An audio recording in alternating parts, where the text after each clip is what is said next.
Halo Midikers, gimana kabarnya? Sehat? Di video kali ini Mimin akan membawakan alur cerita dari drama berjudul Revenant dengan total 12 episode yang dirilis pada tahun 2023. Drama ini berkisah tentang seorang wanita yang dirasuki arwah jahat setelah menerima benda kuno dari mendiang ayahnya. Satu persatu fakta mencengangkan seputar roh itu perlahan terkuak yang menjadikan wanita itu harus mengorbankan banyak hal untuk bebas dari roh itu. Tanpa berlama-lama lagi, ini dia alur ceritanya.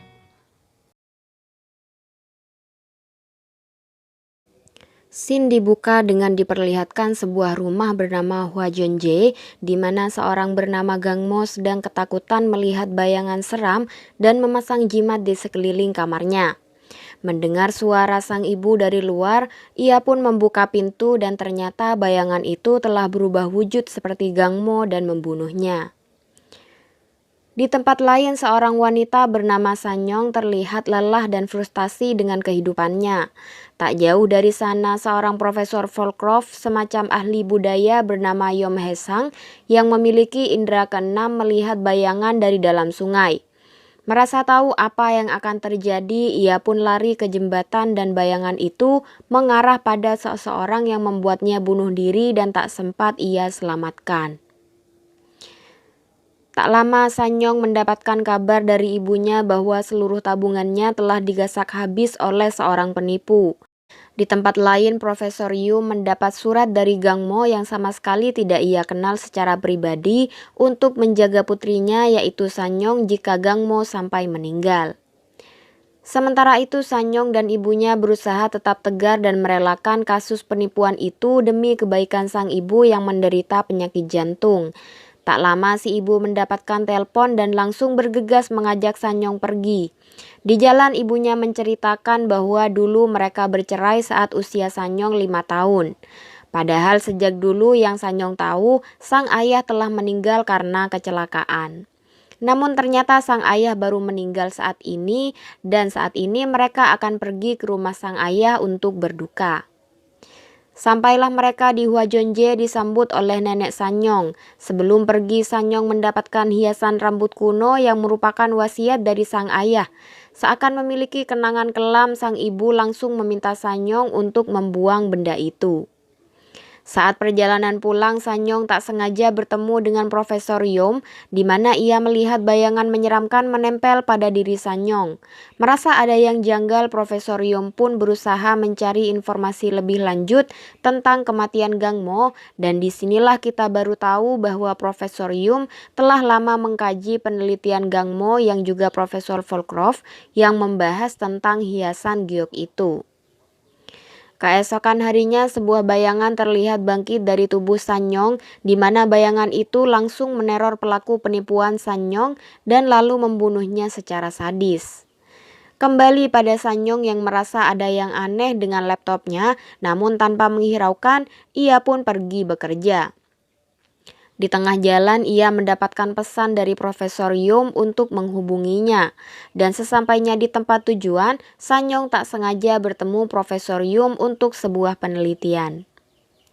Profesor Yom pun mengatakan bahwa saat ini Sanyong sedang diikuti oleh roh jahat, di mana orang-orang yang tidak disukai oleh Sanyong akan mati. Sanyong pun tak menghiraukan ucapan Profesor Yom. Sesampainya di rumah, Sanyong disambut oleh dua orang detektif yang memeriksa Sanyong atas kematian pelaku penipuan Sanyong. Mendengar alibi Sanyong yang dapat dibuktikan dengan rekaman CCTV, mereka pun menghapus status Sanyong sebagai tersangka dan mengambil kesimpulan bahwa itu adalah kasus bunuh diri meski sebenarnya ada kejanggalan di benak mereka. Sepulang bekerja, detektif Muncun menemui Profesor Yom, di mana ternyata dialah detektif yang menyelidiki kasus kematian ibunya, yang mana pembunuhnya adalah makhluk yang sama dengan yang ditemukan di tubuh Sanyong. Keesokan harinya, Sanyong menemani temannya yaitu Semi yang baru saja menempati rumah barunya. Malam itu Sanyong pun menginap. Saat tengah malam, Sanyong memergoki 4 orang remaja tengah merekam kamar mereka. Sayangnya Sanyong gagal menangkap mereka dan Sanyong dan Semi pun melapor ke kantor polisi. Lalu saat perjalanan pulang, mereka tak sengaja bertemu dengan salah satu remaja tadi dalam keadaan telah tak bernyawa. Keesokan harinya, Sanyong menemui Profesor Yum karena mulai khawatir 2 orang di sekitarnya telah tewas. Bersama-sama mereka mendatangi rumah duka remaja tadi, di mana saat itu ia melihat 2 remaja lain yang merekam kamarnya. Mereka pun kaget saat Sanyong menanyakan teman mereka dengan tulisan 4237 di tangannya yang dilihat Sanyong saat di jendela. Profesor Yom pun berpesan, jika Sanyong berurusan dengan hantu, yang bisa dia lakukan hanyalah mengenali mereka dan alasan mereka masih gentayangan. Profesor Yom pun juga berpesan agar berhati-hati dengan pintu. Tak tinggal diam, Sanyong berusaha mencari keberadaan 2 remaja itu, di mana saat Sanyong belum sampai di sana, salah seorang remaja lari terbirit-birit karena terus-menerus mendapat telepon dari temannya yang sudah meninggal, yaitu Hyun Woo, yang Sanyong lihat di jendela. Tak lama Sanyong melihat bayangan arwah Hyun Woo di jendela. 죽은 현우한테서요. Di tempat lain, Profesor Yom juga berusaha menyelidiki kasus Hyun Woo. Remaja itu mulai menceritakan bagaimana Hyun Woo bunuh diri di depan mereka bertiga, lalu berpesan untuk memberitahu apa yang terjadi pada keluarganya saat ia mati. Merasa ada yang janggal setelah mendapatkan kabar bahwa Hyun Woo kerap membicarakan adiknya, Profesor Yom menyelidiki rumah itu hingga sampailah ia di sebuah gudang di mana seorang anak yang tak lain adalah adik dari Hyun Woo tengah dikurung di sana. Sayangnya saat berusaha menyelamatkannya, Profesor Yum tertangkap dan disitulah ia berusaha lebih keras mengeluarkan anak itu. Beruntung Sanyong datang untuk membantu berkat arahan dari Hyun Woo. Keesokan harinya, Sanyong dan Semi mendatangi selamatan pernikahan temannya, di mana ia bertemu dengan seseorang bernama Hong Se, yang tak lain adalah kakak kelas mereka sekaligus detektif yang memeriksa Sanyong tempo hari. 결혼 축하한다. 잘 가. Hari ini Sanyong tengah bekerja sebagai karyawan pindah rumah, di mana saat itu anak dari pemilik rumah merengek untuk dicarikan boneka favoritnya yang tentu saja mengganggu pekerjaan Sanyong. Di tempat lain, Profesor Yo mendatangi ibu Sanyong untuk bertanya apakah baru-baru ini Sanyong berinteraksi dengan benda keramat. Ibunya pun langsung bilang bahwa Sanyong memegang aksesoris rambut warisan dari ayahnya. Profesor Yo pun kaget dan lantas pergi. Kembali pada Sanyong yang tengah menunjukkan gelagat aneh dan menakutkan, di mana ternyata ia menyimpan boneka anak itu lalu menusuk-nusuknya bak seorang psikopat. Begitu tersadar, ia pun kaget melihat apa yang barusan ia lakukan, dan disinilah ia baru sadar ada hal aneh di dalam dirinya.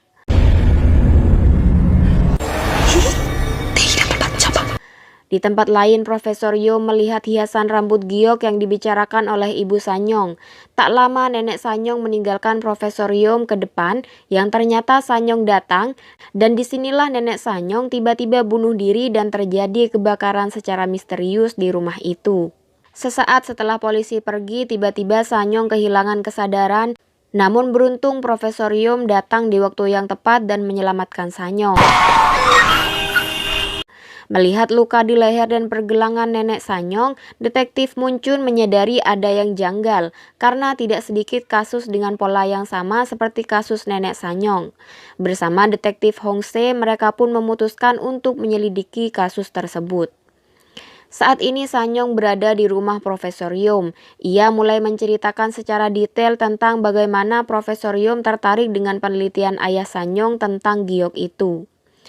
Profesor Yo menceritakan bagaimana ibunya meninggal. Sesaat setelah kehilangan ayahnya, Yo melihat sang ibu melakukan sesuatu di tengah hutan dengan sebuah peti di dalam mobil berisikan giok itu. Saat mereka pulang, Yo mendengar ketukan pintu hingga ia pun pergi membukanya dan terlihatlah bayangan dengan rambut terurai di depan pintu. Dan disinilah sang ibu terlihat ketakutan dan seakan dituntun untuk bunuh diri.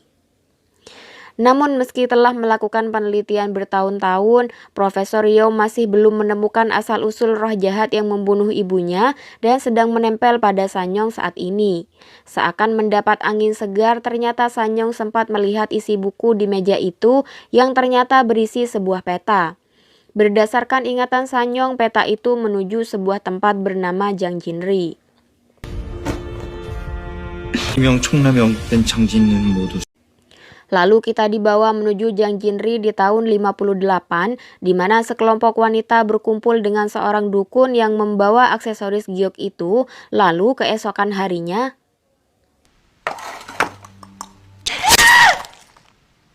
beberapa hari kemudian polisi mendapat laporan 3 kasus kematian dalam 1 minggu, di mana mereka semua adalah mahasiswa Universitas Segang yang tinggal di Jangjindong. Hal itu disertai laporan dari mahasiswa lain bahwa terdengar suara sepatu high heels dan gedoran pintu saat kematian ketiganya. Sementara itu, Profesor Yom dan Sanyong juga menemukan data bahwa Jangjindong dulunya adalah Jangjinri. Mereka pun mulai mencari info tentang Jangjinri kepada lansia yang tinggal di sana, sampai akhirnya Sanyong mendapatkan kabar bahwa ada seseorang yang tahu tempat itu. Detektif Muncun merasa aneh melihat 3 korban memelihara ikan yang sama, dan Hongse juga menemukan fakta bahwa 3 orang itu berteman baik dengan seorang perempuan bernama Lee Taeyong. Di tempat lain, Profesor Yom dan Sanyong menemui seorang kakek yang tahu persis tentang peta itu. Menurutnya, dahulu tempat itu terdapat pohon dugdali yang dulu digunakan sebagai tempat menggantung mayat anak kecil. Setelah digali lebih jauh, ternyata ia mengenal ayah Sanyong yang dulu sering menemui adiknya. Namun si adik telah meninggal dan hanya tersisa cucu perempuannya yang bernama Lee Taeyong. Sampailah mereka di asrama Lee Taeyong. Mereka pun melihat bayangan aneh mayat bergelantungan di gedung itu. Tak ingin berlarut-larut, mereka pun memasuki gedung asrama itu hingga tak sengaja bertemu dengan detektif Muncun dan Hongse yang sedang mencari Lee Taeyong. Gagal menemukan Lee Taeyong, Sanyong mulai putus asa dan semakin khawatir arwah dalam dirinya akan membahayakan lebih banyak orang. Bahkan ia pun enggan pulang karena mengkhawatirkan keselamatan sang ibu. Keesokan harinya, Profesor Yom menemui si kakek untuk tahu lebih detail tentang pohon dugdali. Sementara Sanyong mencari tahu keberadaan Lee Taeyong mulai dari kampus hingga tempat kerjanya. Tak lama seseorang yang mengaku teman Sanyong mengajaknya ke sebuah tempat di mana katanya Sanyong pernah bekerja di situ. Di tengah percakapan, Sanyong mendapat telepon dari seseorang yang menagih uang sewa apartemennya. Menyadari Sanyong tengah butuh uang, ia pun mempertemukannya dengan bosnya yang menawarkan bantuan finansial untuk Sanyong. Belum sempat membuat kesepakatan, Sanyong pun pergi dan membawa seekor ikan sebagai hadiah. Malam pun tiba. Kali ini 2 detektif itu tengah menyelidiki CCTV, sampai akhirnya mereka menemukan seorang perempuan bermantel biru dan memakai high heels yang menurut keterangan penjaga CCTV, wanita itu adalah Lee Taeyong. Namun anehnya jejak perempuan itu tidak terlihat di luar gedung, hanya terlihat lewat CCTV dalam gedung saja. Di tempat lain, Profesor Yom menyadari ada yang aneh dengan foto itu. Merasa akan ada bahaya disebabkan foto itu, Profesor Yom meminta detektif Muncun agar segera menemukan Lee Taeyong yang mungkin menyimpan salinan foto itu. Malam ini saat Sanyong berada di rumah, ia merasa arwah jahat itu mulai mengambil alih kesadarannya. Ia pun langsung keluar menjauhi ibunya. Saat ini Muncun dan Hongse menemui si kakek dan istrinya, dan disinilah baru terungkap bahwa ternyata Lee Taeyong sedang bersembunyi karena mendapatkan teror dari rentenir. Di tempat lain, Sanyong juga berhasil menemukan kontrak utang di toko ikan, termasuk nama Lee Taeyong juga ada di sana, yang ternyata para rentenir itu menagihnya dengan sangat keras. Saat hendak menelpon detektif Muncun, Sanyong tak sengaja melihat bayangan arwah di seluruh ruangan, hingga akhirnya si pemilik toko ikan memergokinya. Tak lama entah bagaimana caranya, Sanyong telah berhasil keluar dan meminta Profesor Yom untuk menyelamatkan kakek Taeyong. 이때 역시 할아버지가 위험해요. 계세요? Profesor Yom pun langsung menyusuri tempat itu hingga tak sengaja menemukan keberadaan Lee Tae-yong yang sedang disiksa oleh salah satu rentenir dengan pakaian mantel dan high heels persis seperti di CCTV waktu itu. CCTV 피하겠다고. 좀 진정되면 그때 다시 물어봐요. 내가 아닌 것 같아요. Setelah keadaan lebih tenang, disinilah kita baru tahu bahwa foto itu telah dibuang ke dalam akuarium oleh Lee Tae-yong. Kemudian ikan-ikan di dalamnya dihadiahkan kepada orang-orang yang meminjam uang dari sana, termasuk Sanyong. Profesor Yom pun bergegas menemui Sanyong yang ternyata sedang dalam kondisi yang aneh. Sementara itu, toko ikan ditemukan telah kacau dan juga pemiliknya tiba-tiba memiliki bekas luka yang familiar bagi detektif Moon Chun. Lalu saat mereka mengecek CCTV, tiba-tiba 산영 씨. 오랜만이야. kembali pada Profesor Yum yang mencoba berkomunikasi dengan arwah dalam diri Sanyong, di mana saat Profesor Yum menyinggung hiasan rambut itu, arwah itu tiba-tiba menyebutkan angka 21 dan 176. Saat Sanyong kembali sadar, Profesor Yum memberikan pinjaman uang kepada Sanyong untuk menghindari kelemahan Sanyong dimanfaatkan oleh arwah itu. Begitu pula Profesor Yum mulai meninggalkan kebiasaan buruknya. Di tempat lain, detektif Moon Chun dan Hong Se kembali melihat rekaman CCTV Sanyong, di mana ingatan Hong Se kembali pada masa-masa di mana Sanyong melalui masa-masa SMA-nya yang sangat sulit. Keesokan harinya, seorang detektif menyerahkan potongan surat kabar yang berhasil diselamatkan dari kebakaran di rumah nenek Sanyong. Pagi ini Sanyong mendatangi rumah neneknya untuk mencari tahu lebih lanjut tentang angka-angka yang disebutkan oleh arwah itu. Ia pun menemukan sebuah buku tentang ritual dan hantu karya dari ayahnya. Tak lama Sanyong dikagetkan dengan kedatangan Profesor Yum secara tiba-tiba. Bersama-sama mereka pun mulai memeriksa seisi rumah untuk mendapatkan jawaban dari angka-angka itu. Sampai akhirnya mereka menemukan sebuah kamar di mana ayah dan ibu Sanyong tinggal. 아니요. Tak lama Profesor Yum mendapat telepon dari kakek Lee Tae-yong. Rupanya Lee Tae-yong sempat mendengar percakapan ayah Sanyong dengan kakeknya.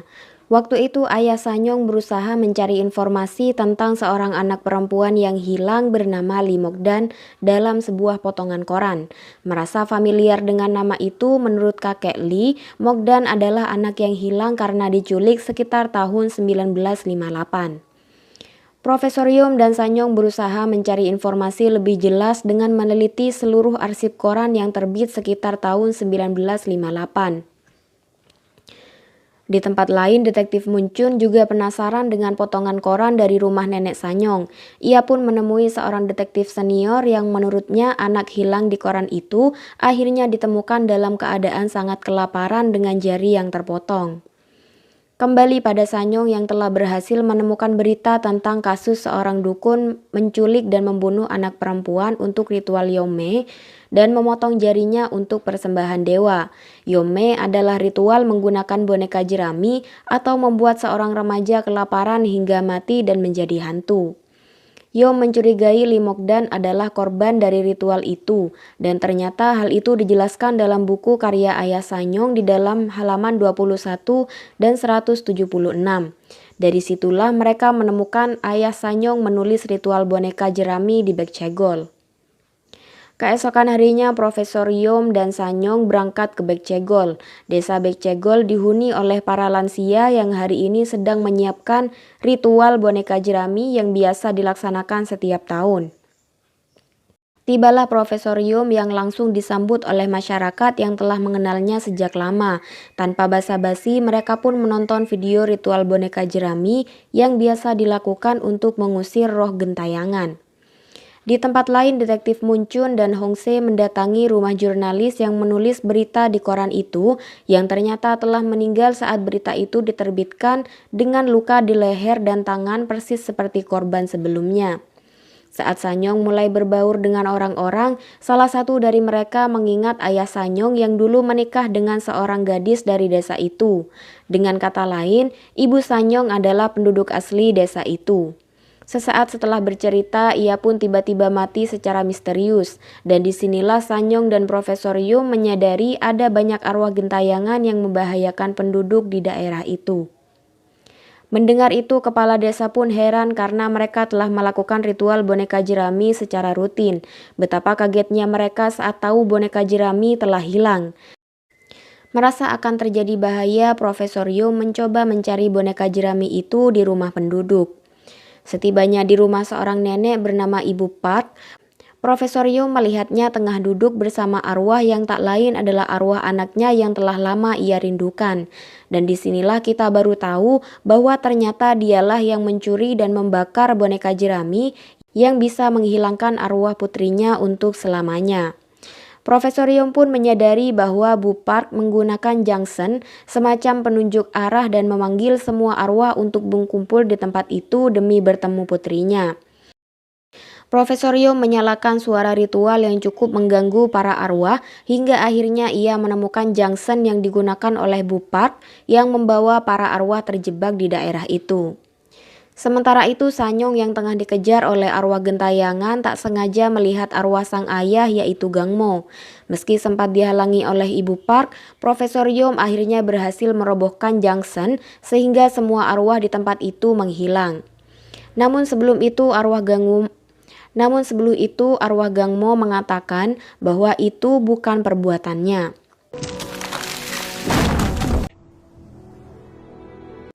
Tak lama Sanyong pun tak sadarkan diri. Mendengar itu ibunya pun datang. Dan disinilah ia mulai bercerita bahwa menjelang kelahiran adik Sanyong, ayah Sanyong berkata bahwa ia akan membunuhnya. Ibunya pun memutuskan untuk melahirkan di kampung halamannya yaitu Bekcegol. Tak lama ibu Sanyong pun melahirkan dan bayinya tak tertolong. Tepat saat hari kelahirannya, Gangmo terlihat di tempat itu hingga di rumah sakit tempat ibu Sanyong dirawat. Suatu hari nenek Sanyong berpesan untuk membawa Sanyong jauh dari ayahnya, lalu ia pun bunuh diri tepat di depan ibu Sanyong. Sementara itu Profesor Yum mendatangi rumah nenek Sanyong alias mertua Gangmo yang telah lama terbengkalai.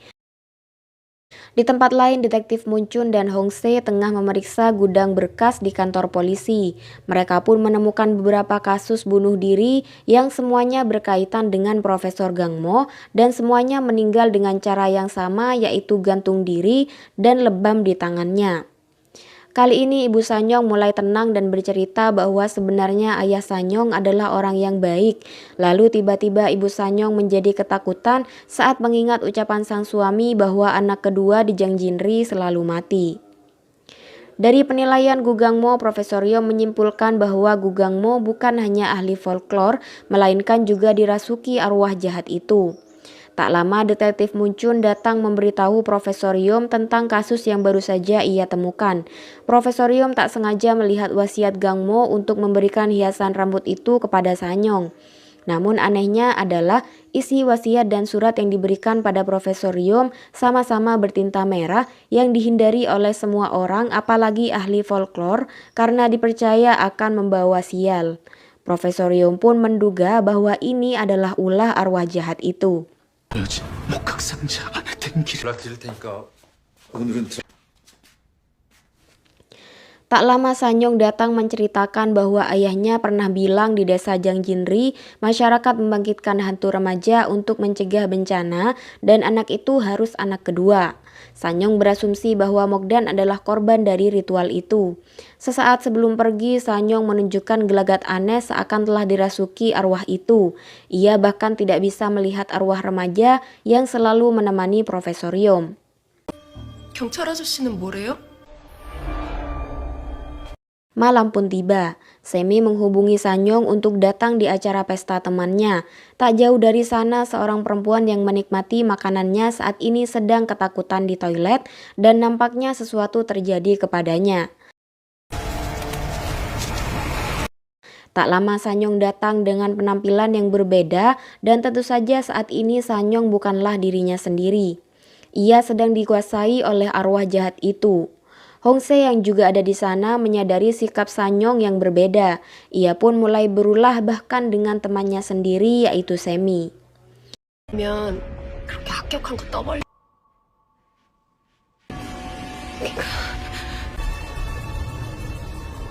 Merasa ada kaitan antara penelitian Gangmo dan kematian mertuanya, ia pun kembali ke rumah mertua Gangmo dan benar saja di sana ia menemukan sebuah benda di mana dulu benda itu dikubur oleh ibu Profesor Yom di sana. 다 네가 원한 거야.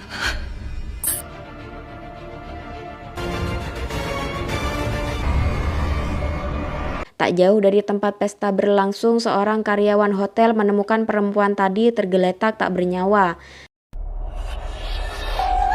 Merasa aneh dengan tingkah laku Sanyong, Hongse pun menyusulnya dan ia mengatakan bahwa itu adalah ulah hantu. Di tempat lain, Profesor Yom meminta bantuan seorang teman untuk menemukan orang yang membuat jimat yang baru saja ia temukan di tanah. Saat ini Profesor Yom menuju rumah neneknya yang terlihat cukup tajir, yang nampaknya Profesor Yom tidak tertarik untuk masuk di dunia bisnis keluarga mereka, meskipun ia satu-satunya pewaris di keluarga itu. Kali ini ia menemui neneknya untuk menanyakan jimat dan hiasan rambut yang semuanya ada kaitan dengan kematian ibunya. 이것들에 대해서 손님 나가신다! 왜 어머님 얘기만 나오면 저렇게 날카로워지지? Sesampainya di rumah, Sanyong marah kepada ibunya. Ia merasa bersalah karena ibu mengambil warisan dari neneknya. Saat amarahnya membuncah, ia mendapat bisikan dari arwah itu untuk membunuh ibunya. Sanyong pun mengurung diri khawatir membahayakan sang ibu. 죽여줄까?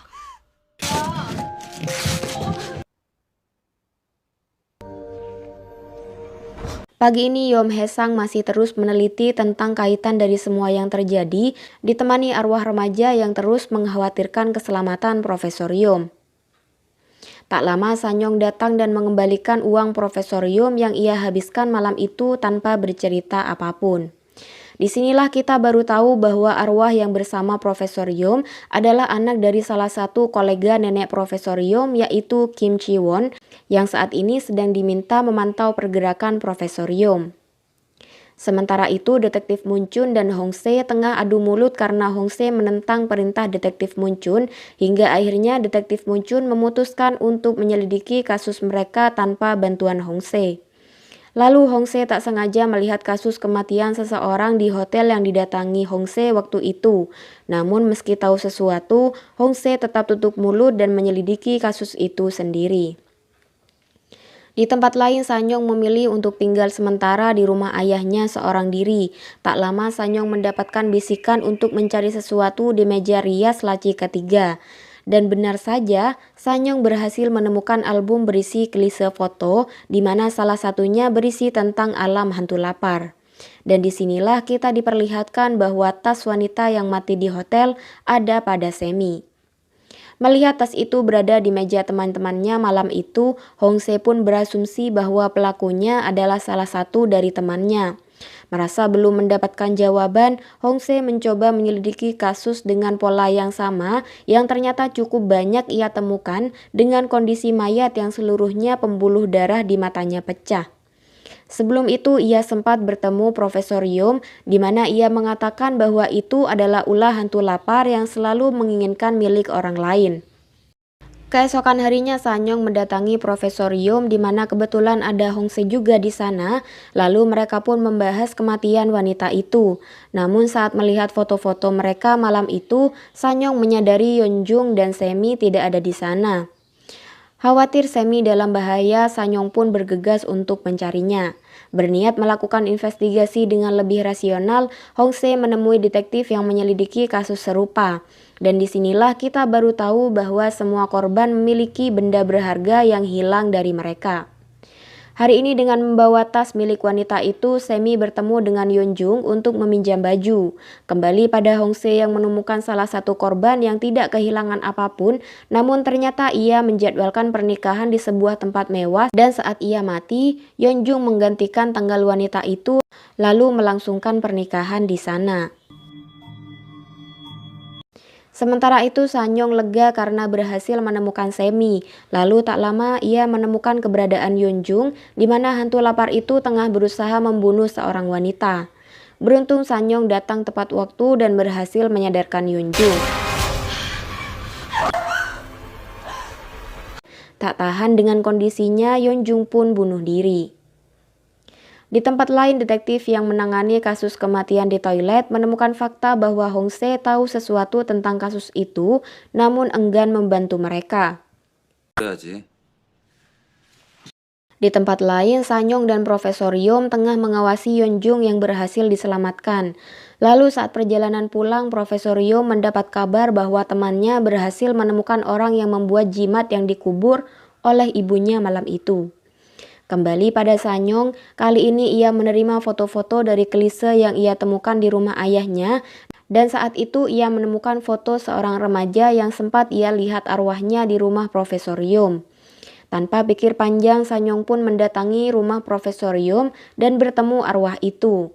Arwah itu pun mengatakan bahwa ia mengetahui nama seseorang yang menjadikan arwah itu menjadi roh jahat. Sementara itu, Profesor Yom juga bertemu dengan orang pintar yang membuat jimat tembikar itu. Berdasarkan keterangannya, ia membuat 5 buah jimat untuk Gangmo setahun yang lalu dan 5 buah lagi untuk ibu Profesor Yom yang datang bersama Gangmo. Sebelum itu, ia juga memintanya membaca kitab suci untuk seseorang bernama Yom Hejin. Kembali pada Sanyong, arwah itu menyebutkan nama Choi Man-wol lalu menghilang. 어딨어?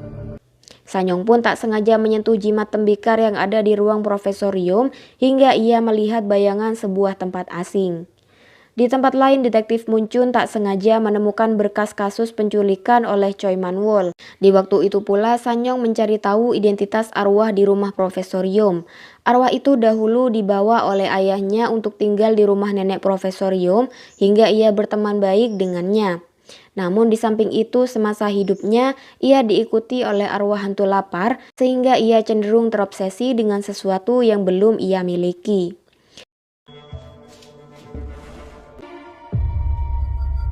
Malam ini Kim Ji-won mendatangi Hong-se untuk mencari tahu rencana Profesor Yom dan juga detektif Moon Chun dengan imbalan kenaikan jabatan.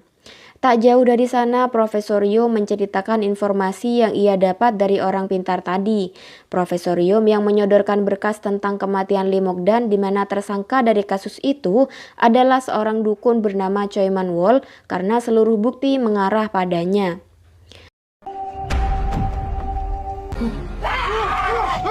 Choi Man-wol pun ditangkap sampai akhirnya ia didatangi seseorang lalu bunuh diri dengan memar di tangannya. Begitu pula dengan penulis beritanya pun mati dengan cara yang serupa. Setelah bertemu dengan Kim Ji-won, Hong-se menemui Sanyong dan menanyakan informasi spesifik tentang Profesor Yom.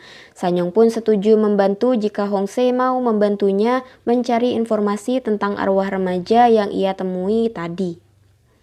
Keesokan harinya, Profesor Yom menemui cicit dari Choi Man-wol yang saat ini membuka praktek sebagai dukun gadungan. Profesor Yom pun memperlihatkan hiasan rambut itu dan ternyata dia tahu bahwa hiasan rambut itu berkaitan dengan hantu remaja yang pernah dilakukan oleh nenek buyutnya pada tahun 1958. Tak lama Profesor Yom menemukan sebuah buku milik mendiang yang berisikan perjanjian imbalan 1 miliar atas nama Korporasi Jonghyun.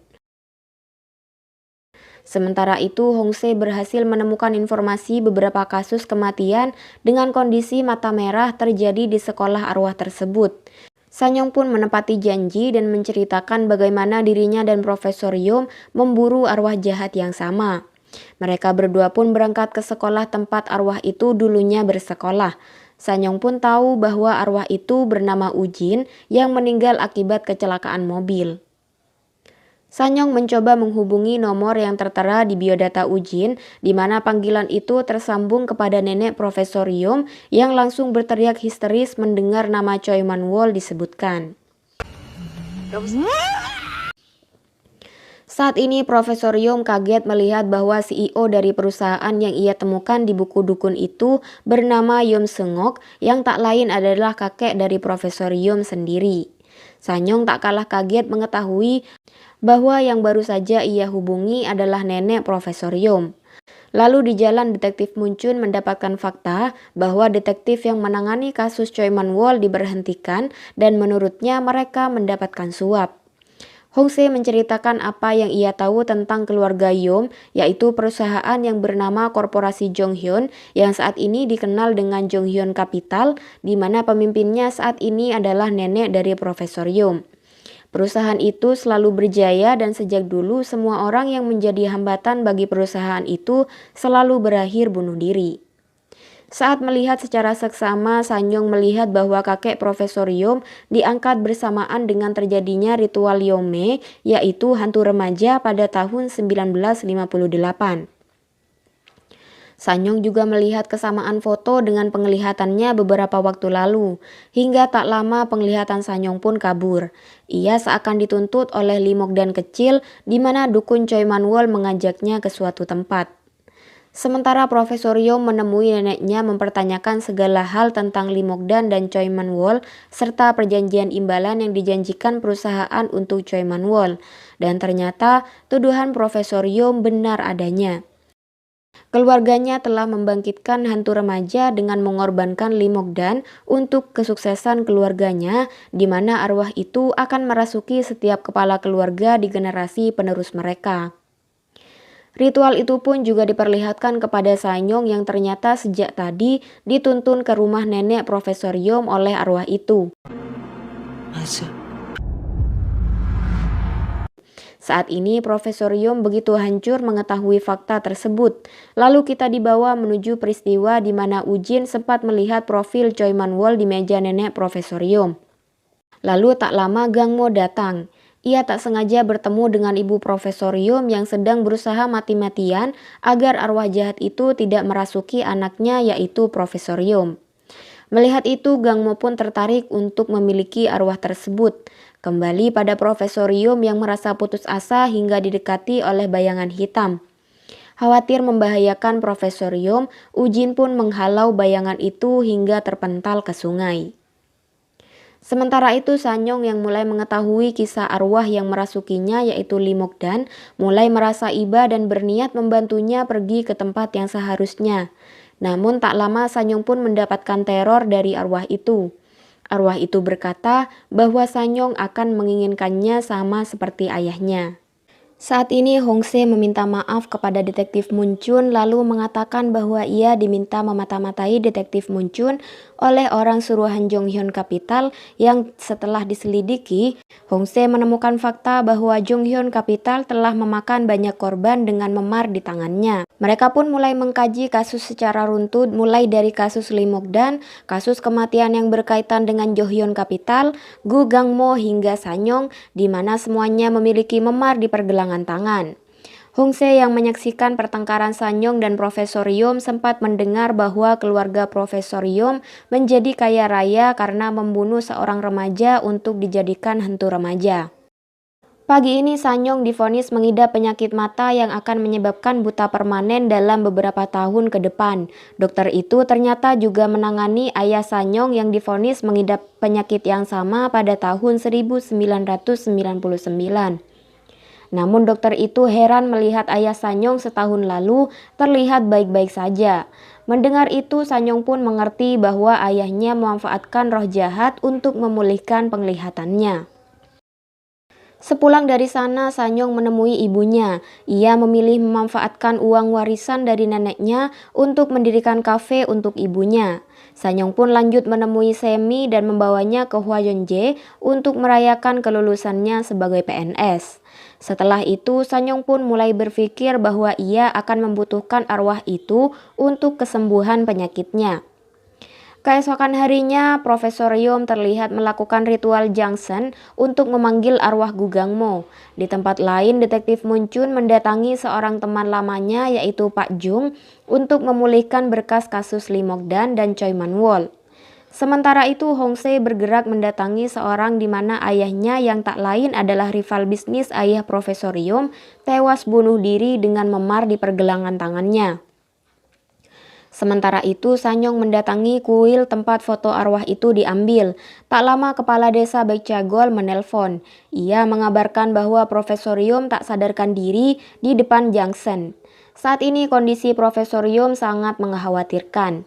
Ia terus melihat kejadian-kejadian menyeramkan dalam pikirannya. Hingga akhirnya Sanyong pun datang dan melihat bayangan aneh di depan Profesor Yom, di mana bayangan itu terus menyebar dan mendekati Profesor Yom.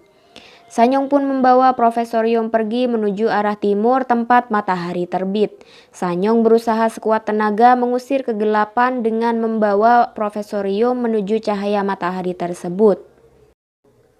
Saat keadaan kembali stabil, Sanyong bertanya soal foto teman Profesor Yom, di mana ia heran saat tahu foto yang harusnya ada di rumahnya, tiba-tiba ada di tangan Sanyong dari rumah ayahnya. Di tempat lain, Detektif Muncun mendatangi mantan rekan detektifnya yang bernama Ilman. Ia menyerahkan berkas tanda terima barang milik Kepala Desa Jangjinri yang diserahkan pada Gang Mo pada tahun 1999. Hari ini Hongse menemui mantan detektif seniornya yaitu Pak Jin. Hongse mencari info soal kematian seorang jaksa yang melawan Jonghyun Capital pada tahun 1979. Pada hari kematiannya ditemukan banyak sidik jari ayah Profesor Yom di sana. Namun di waktu bersamaan ia sedang berada di luar kota. Kembali pada Detektif Muncun yang saat ini mendapatkan berkas kasus Limogdan yang telah disempurnakan oleh Pak Jung. Sementara itu, Profesor Yom mulai bercerita kepada Sanyong tentang temannya yang bernama Ujin yang dirasuki oleh hantu lapar.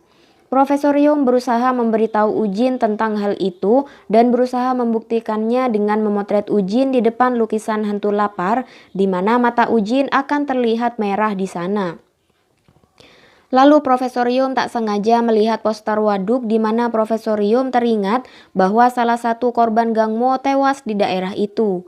Mengingat Profesor Yom menemukan tembikar yang disegel di lokasi kematian mertua Gang Mo, mereka pun memutuskan mendatangi waduk itu, di mana mereka menemukan bahwa Profesor Gang Mo menanam pohon di daerah itu. Mereka pun mulai menggali hingga menemukan karet hitam yang membuat Sanyong mendapat penglihatan seseorang yang sedang bunuh diri dan deburan ombak di laut. Dan ternyata semasa hidupnya Gang Mo menyegel salah satu 5 benda yang berkaitan dengan arwah itu di sana. Dengan ini mereka menyadari bahwa tersisa 2 benda yang belum ditemukan untuk menyegel arwah itu, yaitu botol kaca dan jepit giok sebagaimana tertulis dalam daftar bukti di kasus Mogdan. Tak lama Profesor Yo mendapat telepon dari Detektif Muncun yang telah berhasil memulihkan laporan Limogdan sehingga bisa difahami secara utuh.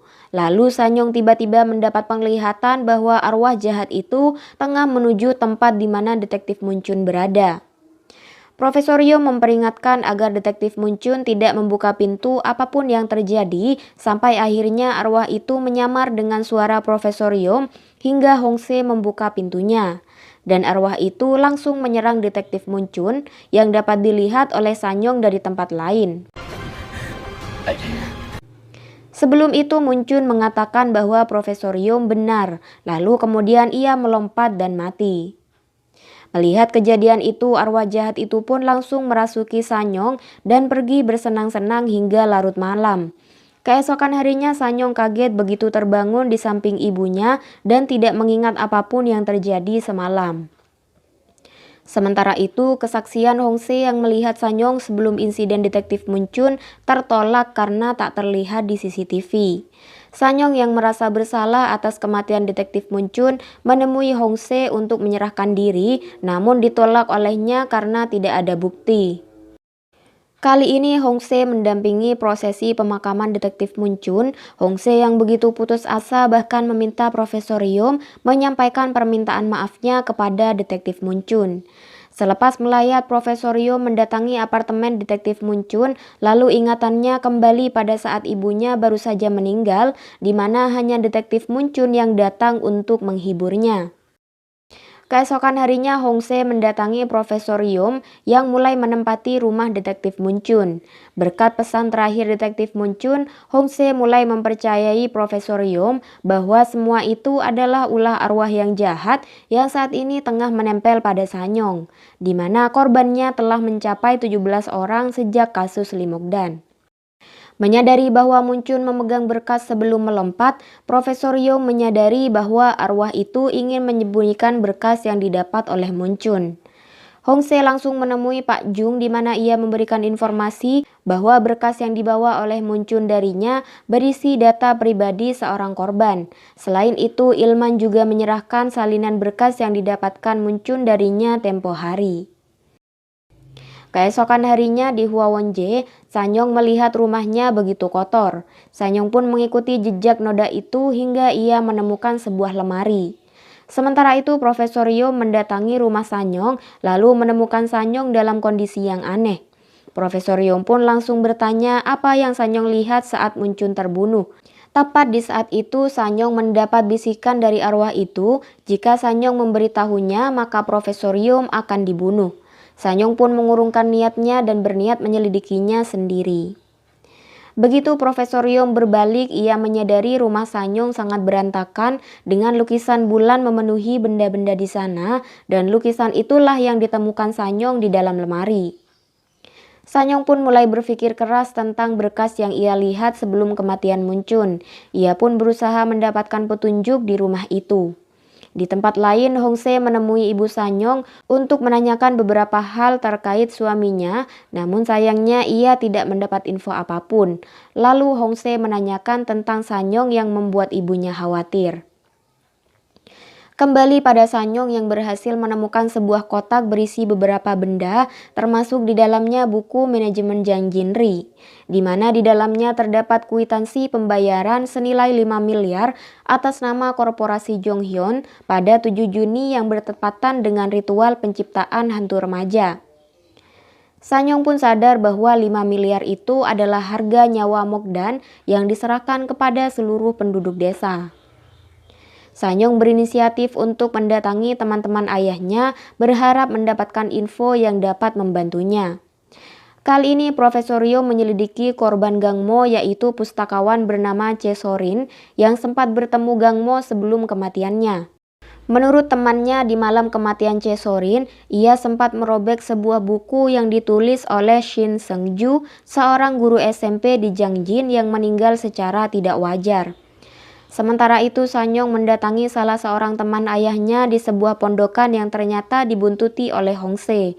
Begitu masuk, Sanyong melihat tali larangan yang dipasang ayahnya untuk menghindari kesialan dari dalam. Dahulu tempat itu adalah penginapan yang tiba-tiba kebakaran, dan tempat itu tak lain adalah lokasi kematian ibu Profesor Yom. Sanyong pun baru tahu bahwa ayahnya menyumbangkan pohon di tempat itu, di mana sebelum meninggal ia sempat kembali untuk mengambil hiasan rambut dari dalam tanah. Saat perjalanan pulang, penglihatan Sanyong tiba-tiba kabur dan hilang kesadaran. Lalu saat kembali tersadar, ia sedang bersama Hongse di sebuah tempat hiburan. Sesampainya di rumah, Sanyong langsung mengurung diri dengan dikelilingi tali larangan. Ia berniat melanjutkan penyelidikan besok karena roh jahat itu muncul hanya pada malam hari dan saat mendung. Di tempat lain, Profesor Yo meminta bantuan Kades Jiang Jinri untuk meminta buku karya Shin Seungju, namun yang tersisa dari peninggalannya hanya buku kelulusannya saja. Namun di buku itu, Profesor Yom berhasil menemukan lukisan bulan yang terlihat di rumah Sanyong tempo hari. Tak lama Hongse datang menceritakan bahwa ia baru saja menemani roh jahat itu. Dari sifat-sifat arwah itu, Hongse menyimpulkan bahwa dia bukan anak kecil seusia Mokdan, melainkan berada di usia pubertas. Dia juga sangat membenci anak kecil yang mendapat kebahagiaan yang tidak ia dapatkan semasa hidupnya. Disinilah mereka curiga bahwa arwah itu bukanlah Lee Mokdan. Kembali pada Sanyong yang selalu mendapat penglihatan bulan purnama dari arwah itu, ia mulai mencocokkan tanggal kematian Mokdan dan kembalinya jasad Mokdan, di mana pada kejadian itu Mokdan tidak melalui bulan purnama. Hingga akhirnya Sanyong sampai pada kesimpulan bahwa arwah jahat itu bukanlah Mokdan. 목단이 아니지. Tak lama Sanyong mendengar suara ketukan pintu. Mendengar suara ibunya di balik pintu, Sanyong pun memberanikan diri membuka pintu. Sanyong meminta ibunya pulang karena sangat berbahaya di malam hari. Sang ibu pun kaget karena kata-kata Sanyong persis seperti apa yang dikatakan ayahnya saat ibunya menjemput Sanyong. Malam ini Profesor Yum mendatangi neneknya kembali untuk mencari petunjuk dan seperti biasa hasilnya nihil. Profesor Yum pulang tanpa membawa petunjuk apapun. Kembali pada Sanyong yang mulai meluruskan pandangan ibunya kepada ayahnya. Sanyong juga menceritakan bahwa ayahnya menderita penyakit mata yang akan berakhir buta. Ibu Sanyong pun bercerita bahwa dahulu keluarganya sangat bahagia sampai suatu hari Gang Mo didatangi seorang tamu yang tak lain adalah Kim Ji-won. Ia menyerahkan benda-benda yang diselidiki ibu Profesor Yum, di mana salah satunya adalah kamera yang hingga saat ini masih tersimpan di rumah itu. Saat mengantar ibunya pulang, Sanyong mampir ke kafe ibunya di mana penglihatan Sanyong sempat hilang secara tiba-tiba. Keesokan harinya Sanyong berniat membantu Profesor Yum menemukan dua benda yang berkaitan dengan roh jahat itu karena merasa bisa memastikan keaslian benda itu dengan penglihatan yang didapat Sanyong saat memegang benda-benda itu. Mereka pun menuju sebuah tempat yang dicurigai berkaitan dengan arwah itu. Di tempat lain, Hong Se menemukan kasus penggelapan dana yang dilakukan oleh ayah Profesor Yum, di mana kasus itu berakhir karena kematiannya. Hong Se pun bergegas menemui detektif yang dulu menyelidiki kasus itu. Ia mengatakan bahwa ia sempat mengunjungi ayah Profesor Yum di rumah sakit Sanae dengan kondisi lebam di tangannya. Seorang dokter senior terlihat ketakutan saat ditanya tentang Junghyun Capital oleh Hong Se, namun ia tak sengaja mengatakan bahwa ia hanya melakukan perintah nenek Profesor Yum dan bocah itu memang pantas mati. Kembali pada Sanyong dan Profesor Yum di mana Sanyong seakan-akan dituntun dan akhirnya menemukan botol kaca itu hingga tiba-tiba Sanyong pun terdiam kemudian berteriak histeris karena kehausan. Tak berhasil menemukan air di sana, arwah itu langsung menuju sebuah toserba dan meminum air sebanyak-banyaknya. Arwah itu menunjukkan bagaimana ia dibunuh dengan dibuat kelaparan selama 7 hari dan ternyata arwah itu ingin Profesor Yum mendapatkan 5 benda itu. Namun entah apa yang akan dilakukan kemudian. Tak lama Hong Se menceritakan hasil investigasinya tentang ayah Profesor Yum dari rumah sakit Sanae. Profesor Yum pun bergegas menemui Kim Ji-won.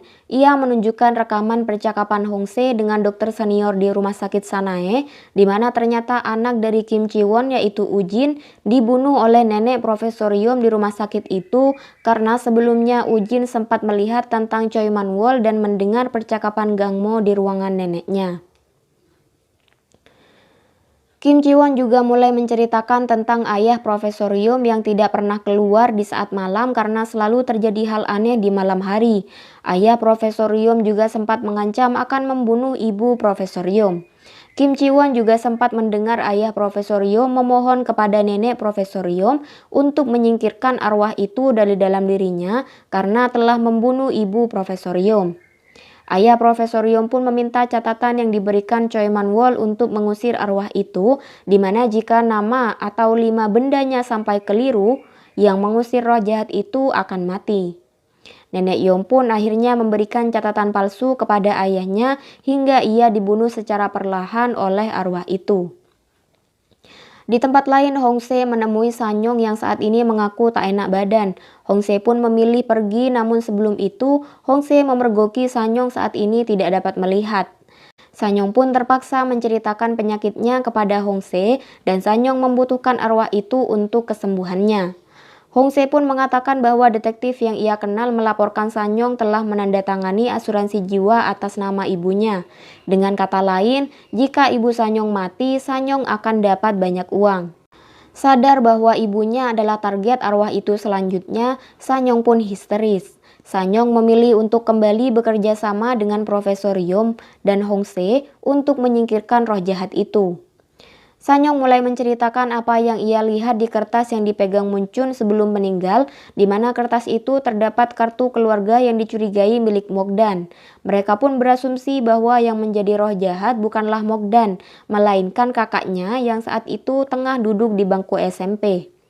Sanyong menceritakan saat ia memegang botol kaca itu, ia melihat kotak botol kaca pecah, lalu wanita yang memegang botol itu lari ke depan rumah Profesor Yom. Mereka pun mulai yakin bahwa arwah itu adalah kakak Mogdan dan mereka harus mencari tahu namanya. Lalu Profesor Yom tiba-tiba ingat bahwa besok adalah tanggal 9 Februari kalender bulan atau 28 Februari kalender surya yang bertepatan dengan hari aman di mana semua arwah tidak bisa keluar. Profesor Yom meminta Sanyong mendatangi neneknya dengan berpura-pura sebagai roh jahat untuk mengetahui nama roh itu dari neneknya. Sanyong pun melancarkan aksinya.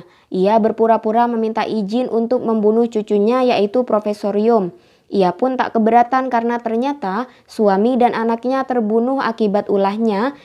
Hingga akhirnya ia pun menyebut Sanyong sebagai Hyangi, dengan kata lain arwah itu bernama Hyangi. Rupanya Profesor Yom menggunakan Kim Chi-won yang saat ini ada di pihaknya untuk mengelabui neneknya. Nenek Profesor Yom adalah orang yang kuno. Ia bahkan tidak menggunakan gadget dan tahu segala hal termasuk waktu hanya dari Kim Chi-won. Hari itu Kim Chi-won mengganti tanggal di ruangan nenek Profesor Yom hingga dia tak sadar bahwa Sanyong datang pada hari aman yang mana mustahil ia dikendalikan oleh roh itu. Saat tahu dirinya sedang ditipu, nenek Sanyong pun berteriak histeris dan pada saat itulah Kim Chi-won membawanya ke rumah sakit seakan-akan mengalami gangguan jiwa. Kim Chi-won merasa dendam karena ia telah membunuh putranya.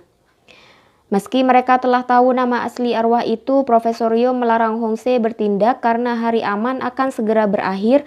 Begitu pula Sanyong langsung mengurung diri di ruangan ayahnya dengan dikelilingi tali larangan yang membuat roh jahat itu tak bisa kemana-mana. Namun ternyata arwah itu masih berhasil merasuki Sanyong. Ia pun membuat kebakaran di dalam rumah dan menelpon pemadam kebakaran, sehingga tali larangan itu terlepas dan arwah itu pun keluar. Saat tersadar, Sanyong telah berada di ambulan. Saat Profesor Yom dan Hongse mulai bergerak mencari info tentang Hyangi, Sanyong menelpon Profesor Yom. Ia mendapat penglihatan bahwa arwah itu telah keluar dari tubuhnya dan menuju lokasi Hongse. Tak lama arwah itu telah tiba dan mengetuk pintu mobil Hongse. Menyadari bahwa ia bukanlah Sanyong, Hongse pun mengabaikannya dan terus berjalan meski mendapat teror di sepanjang jalan. Merasa gagal dengan Hongse, arwah itu pun menghampiri Profesor Yom yang sedang berada di KRL. Profesor Yom pun berusaha sekuat tenaga memasuki satu pintu dan pintu lainnya, hingga tiba-tiba arwah itu menghilang karena Sanyong telah berhasil mengurung diri di balik tali larangan. Tak lama Profesor Yom sampai di lokasi yang dituju. Ia berhasil mendapatkan potongan jepit giok yang sebenarnya Profesor Yom sendiri ragu akan keasliannya. Di tempat lain, Hongse juga berhasil mendapatkan catatan pribadi Hyangi saat menjadi murid di SMP Jangjin. Kembali pada Sanyong yang nampaknya saat ini mendapatkan ancaman dari Hyangi sehingga ia memutuskan untuk keluar dari ruangan itu. Lalu kita diperlihatkan Ibu Sanyong dan Semi di mana Ibu Sanyong menerima telepon tentang asuransi jiwa yang diambil oleh Sanyong. Dan disinilah kita baru tahu bahwa arwah itu mengancam akan membunuh Ibu Sanyong. Lalu Ibu Sanyong pun seakan dipaksa untuk bunuh diri. Beruntung Sanyong datang tepat waktu dan berhasil membawa arwah itu pergi. Tak lama Profesor Yom dan Hongse datang dan mereka langsung paham bahwa kali ini Sanyong sedang dikendalikan arwah itu. Hongse pun mendatangi Hwa Won-jae untuk mencari Sanyong. Lalu Hongse menerima telepon dari teman ayah Sanyong yang dihubungi Sanyong beberapa waktu lalu. Di tempat lain, Profesor Yom bertemu dengan orang pintar. Ia mengambil tali larangan darinya untuk menyegel 5 benda yang berkaitan dengan roh jahat itu. Orang pintar itu pun berpesan agar Profesor Yom berhati-hati karena hantu pandai mengelabui. Ia pun semakin meragukan keaslian jepit giok itu karena Hyangi adalah orang yang miskin dan mustahil punya benda semahal itu. Di tempat lain, Hongse menemui penelpon tadi. Lalu ia heran melihat lukisan karya istrinya yaitu Ibu Yo sama seperti lukisan arwah di rumah Sanyong, di mana sebelumnya Gang Mo juga sempat penasaran dengan lukisan itu. Ibu Yo mulai bercerita bahwa dahulu ia teman sekelas Hyangi, seorang putri nelayan miskin yang hidup serba kekurangan. Suatu hari ia dipilih oleh Choi Man-wol untuk menjadi tumbal dengan memberikan hiasan rambut itu kepadanya. Sadar nyawanya dalam bahaya, Hyangi memberikan hiasan rambut itu kepada adiknya yaitu Mokdan.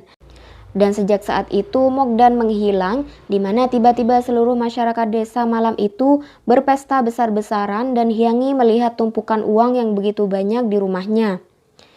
Hyangi pun menggunakan uang itu membeli apa yang ia mau, lalu saat pulang ibunya telah bunuh diri karena menentang anaknya dijadikan tumbal. Sejak saat itu hal-hal buruk terus menimpa Hyangi, bahkan ayah dan kakaknya juga mati ditelan ombak. Tak tahan ditinggal keluarganya satu persatu, Hyangi membawa semua uang yang ia miliki untuk menebus adiknya yang ternyata telah ia jual kepada Choi Man-wol. Namun ternyata Choi Man-wol malah membunuh Mokdan di depan Hyangi dan menjadikan Hyangi sebagai roh jahat. Kali ini Profesor Yom berusaha mencari petunjuk di kamar neneknya sampai ia menemukan sebuah foto di mana ternyata jepit giok itu adalah milik Choi Man-wol. Sementara itu arwah jahat itu tengah bertemu dengan nenek Profesor Yom yang tentu saja tujuannya tidak lain hanya untuk membunuhnya. Kembali pada Profesor Yom dan Hongse. Kali ini mereka berusaha mencari jasad Hyangi. Mereka pun memasuki sebuah tempat yang sejak dulu dilarang untuk dibuka. Saat masuk lebih dalam, mereka berdua kaget ternyata jasad Hyangi sejak dulu disimpan di sana. Lalu saat itu pula Sanyong menelpon Profesor Yom. Ia menyampaikan bahwa Hyangi meminta tolong untuk menemukan jasadnya. Namun sadar bahwa itu mungkin hanya jebakan, Sanyong meminta Profesor Yom agar tidak mencari jasad Hyangi. Lalu Hongse pun menemukan pecahan jepit giok di tangan jasad itu, di mana ternyata saat hendak dibunuh, Hyangi sempat melawan menggunakan jepit giok Choi Man-wol, namun ia gagal dan tetap berakhir dibunuh. Yom pun sadar bahwa arwah itu memanfaatkan mereka untuk menemukan benda terakhir.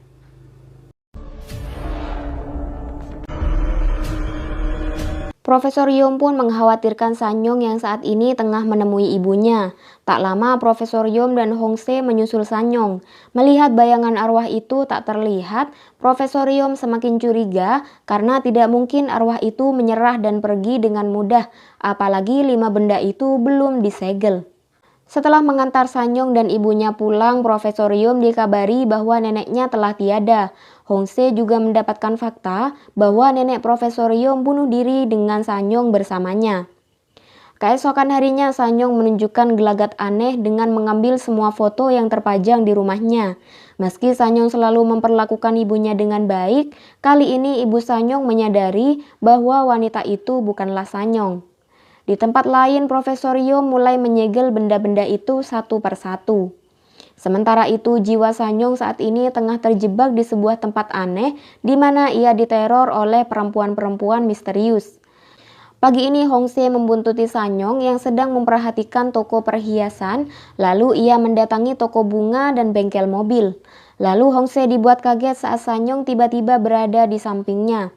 Ternyata menurut pengamatan Hongse, Sanyong sedang mengamati zat-zat beracun di toko-toko tersebut. Hongse berasumsi bahwa saat ini arwah itu telah kehilangan kekuatannya untuk membunuh seperti sebelumnya, maka dari itu ia mempelajari zat-zat beracun untuk membunuh seseorang. Arwah itu juga berkata bahwa sampai kapanpun Hongse tidak akan bisa menyelamatkan Sanyong. Kembali pada Profesor Yom yang sedang menyegel benda-benda itu, lalu secara tiba-tiba ibu Sanyong datang dan melukainya. Dan semua itu dia lakukan atas perintah arwah itu demi menyelamatkan jiwa Sanyong yang sedang terjebak di dunia cermin. Disinilah Profesor Yom sadar alasan arwah itu menuntunnya untuk menemukan benda kelima adalah untuk mengambil alih tubuh Sanyong. Beberapa saat kemudian Hongse mendapat kabar bahwa ada luka goresan aneh di tangan nenek Profesor Yom. Lalu saat memeriksa CCTV, rupanya nenek Profesor Yom mengiris jarinya seakan memberikan pertanda untuk Profesor Yom. Profesor Yom pun teringat bahwa jari gadis yang digunakan untuk tumbal dijadikan persembahan saat ritual hantu remaja. Hal itu sesuai dengan laporan tim forensik bahwa jasad Hyang-yi ditemukan tanpa jari.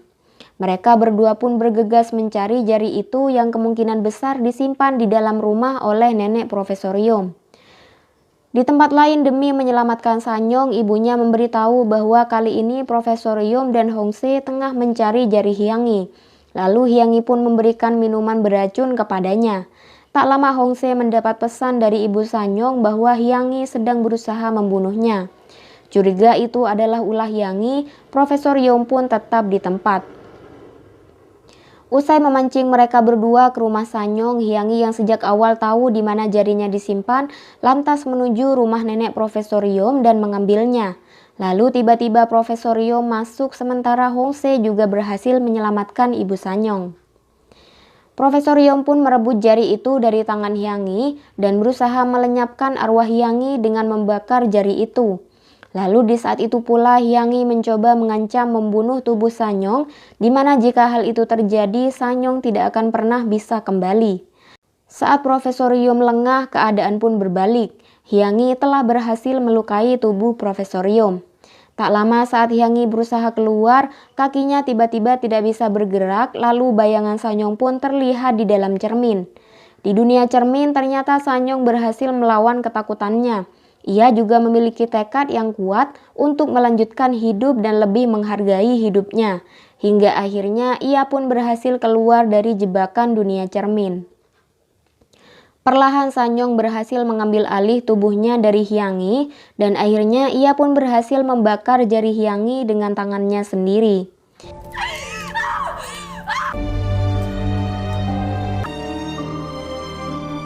Begitu kehidupan Sanyong kembali stabil, ia mulai menikmati hidupnya bersama ibunya dan sahabatnya yaitu Semi. Ia melakukan semua hal yang pernah diimpikan sebelumnya. Bahkan Sanyong pun perlahan mulai menerima kenyataan bahwa dalam beberapa tahun ke depan ia akan buta. Begitu pula dengan Hongse yang telah kembali ke kehidupan normalnya. Di tempat lain, Profesor Yom juga mulai melakukan rutinitasnya sebagai dosen folklore. Ia bahkan dianggap gila oleh mahasiswanya karena ternyata ia menyumbangkan seluruh kekayaan keluarganya untuk kepentingan masyarakat.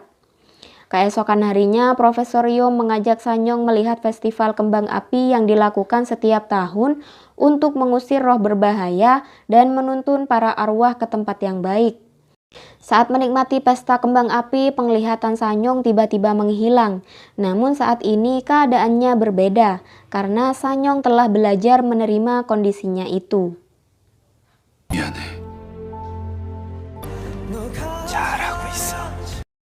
Dan disinilah cerita pun berakhir. Gimana Midikers? Tulis pendapat kalian di kolom komentar ya. Mimin ucapkan terima kasih banyak buat kalian yang sudah nonton sampai akhir.